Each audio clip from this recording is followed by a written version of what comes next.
On this episode, we are talking picky eaters and how to get your kids to eat more food. All right. So, I remember someone recently told me that they were dating someone who is the pickiest eater I've ever heard of. Like, they only will eat, I think, hot dogs, mac and cheese, and chicken tenders, and they're like in their early 20s. I kid you not. Chicken tenders, mac and cheese, French fries, and hot dogs. That is it. They once went to a Mexican restaurant and they tried their significant other's tacos, and they were like chicken, just plain like ground beef tacos. And the person was like, oh, there's just too much spice on those. Too much spice on like a ground beef taco? So, their parents should have been listening and watching this video way long ago to try to prevent an adult who's this picky of an eater.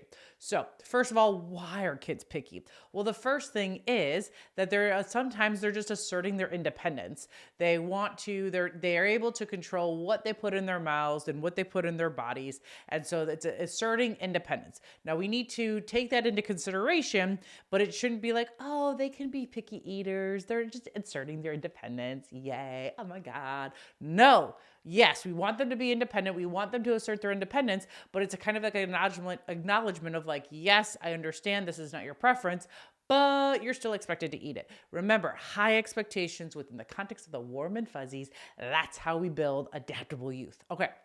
So that's one reason. Another reason is when kids are younger, just textures of things just kind of like physiologically brings up a reaction. So remember, I knew these kids that their parents were eating shepherd's pie, and they were like, hey, eat the shepherd's pie. And the kid put a bite of the Costco shepherd's pie, which is delicious, by the way. They put it in their mouth, and all of a sudden, it was just a natural reaction that because of the texture and those kind of things. It was just like blip, and they like vomited because all of the textures that go into shepherd's pie, they were not ready for it. I remember when I was in, when was it? High school, and I went out to California to visit my brother and his wife, my sister-in-law, and they're like, hey, let's try sushi. And they gave me a sushi roll, like a California sushi roll, like supposedly the easiest of all the sushis, right? And I went to the bathroom immediately and started puking just because of the texture of the tuna and the seaweed and the rice. So even to this day, like, sushi is not my jam. If you love sushi, all for you. I remember when I didn't hit the goal to sell 1,000 copies of my book, I had to eat sushi and to drink a beer. And it was just the texture.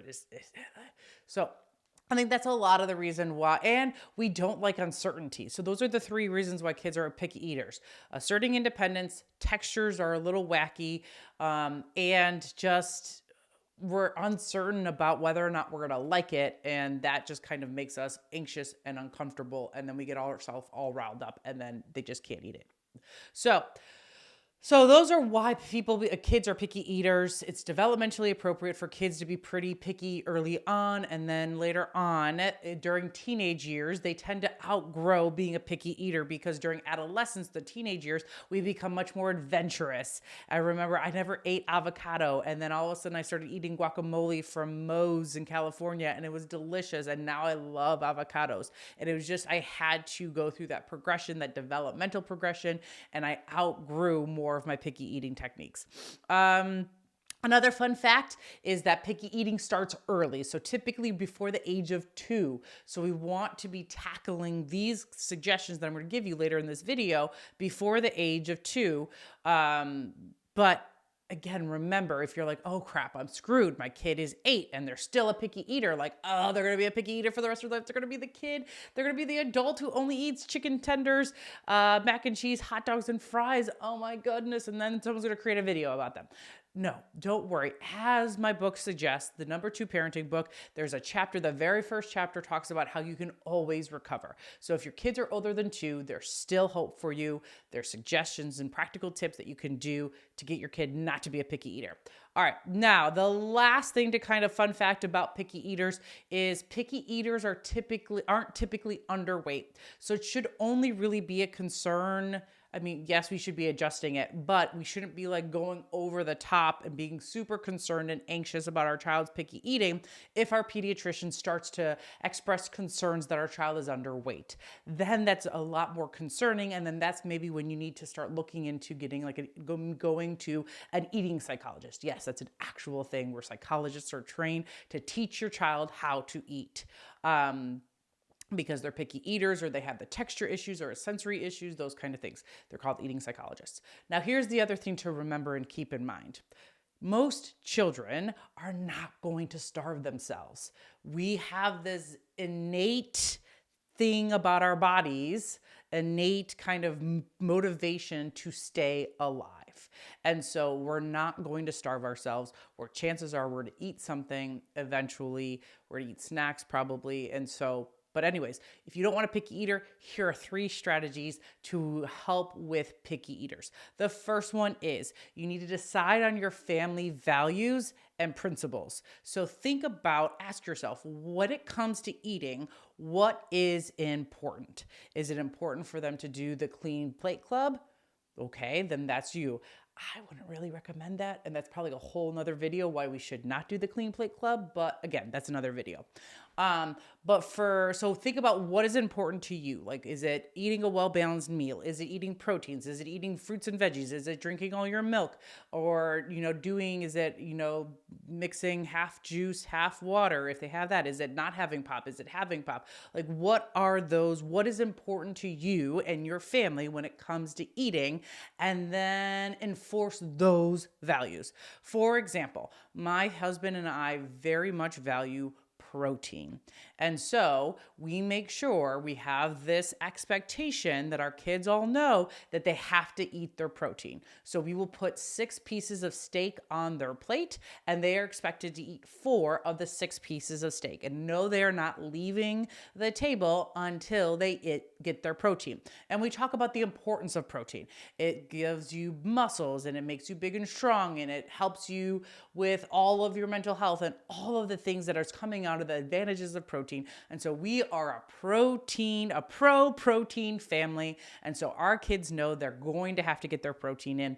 There's nothing about it. Okay.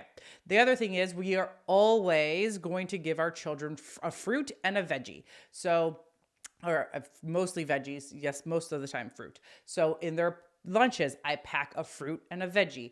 In their dinners, they always have a fruit and a veggie. Now, in breakfast, not so much a veggie. They might have a fruit, those kind of things, and they devour the fruits, but they're always going to have that. So we're a big family about protein, fruit, veggies, all of the things. Except if it's pizza day at school, then I'm not packing them like a fruit and a veggie. But a tomato's a veggie, right? Or is it a fruit? I don't know. I mean, okay, so figure out what your value is, what is important to you, and then instill that in your children and develop expectations around that. Second tip for picky eaters, 12 is the magic number. It typically takes children 12 exposures, so 12 exposures for a child to taste something in order for them to be okay with it and to acquire a taste for it. So that's where you need to be putting, if you want them to eat broccoli, if that's one of your values, you're going to be putting broccoli on their plate, and maybe you have to taste it, you have to bite it, sometimes we do the 3-bite rule. And that's another value you could do. 3-bite rules is that if you have to taste it at least 12 times to kind of acquire that taste for it. Research shows it. So think about 12 exposures. The child needs to come and they have to see it. They have to kind of feel it. They need to taste it about 12 times before they're going to feel comfortable enough to approach it and eat it and be okay with it. Now, here's the thing. Unless it's like a sugary or fatty food. Now, I'm not a dietitian, I'm not a nutritionist, but I do know that kids are much more likely to eat those things right away if they are fatty and they are sugary and all of those things, okay? Now, third strategy that you are going to use with picky eaters is you're going to include them. So let them choose recipes. So my family and I do this thing I'm not doing a very good job this year, but that's okay.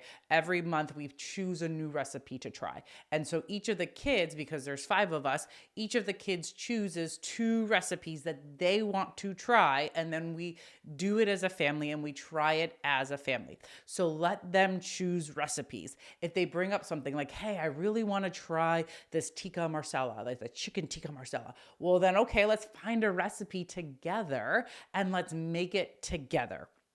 And then that goes into the second part of this strategy is let them help you cook. The more that they are helping you cook, the more that they're involved in it, they're going to build those relationships. You're building the warm and fuzzies, and then they're more likely to try it because they kind of see what all is going into it. Okay. Third tip is have them involved in meal prep combos. So like if every, Sunday you guys are doing, okay, what are we doing for lunches? What are we doing for dinners? Those kind of things. Involve them in those conversations.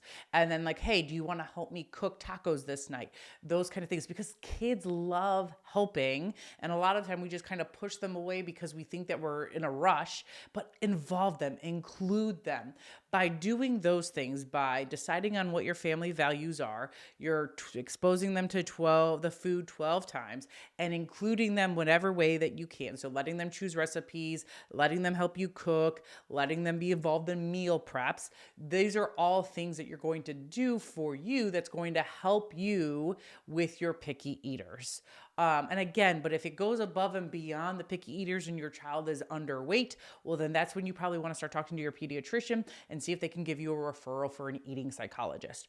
By doing this, by implementing these early on, especially the family values and those expectations around food, then you're going to have less picky eaters as adults. And again, they're going to grow out of it because of adolescence and all of the development that goes into it. But we're going to be doing this. We're going to have less picky eaters. They're going to be more open to experiences. It's going to help their mental health. They're going to be eating, hopefully, a well-balanced diet, not just of chicken tenders, hot dogs, fries, and mac and cheese. But they're going to have a well-balanced diet. And we know food is medicine, and food helps us. A well-balanced diet helps us with our mental health. I talk about it on the fundamentals of mental health videos that I've created in the past. And so by doing this, by eating a well-balanced diet, we're going to be throat punching the Gen Z mental health crisis. Let's go.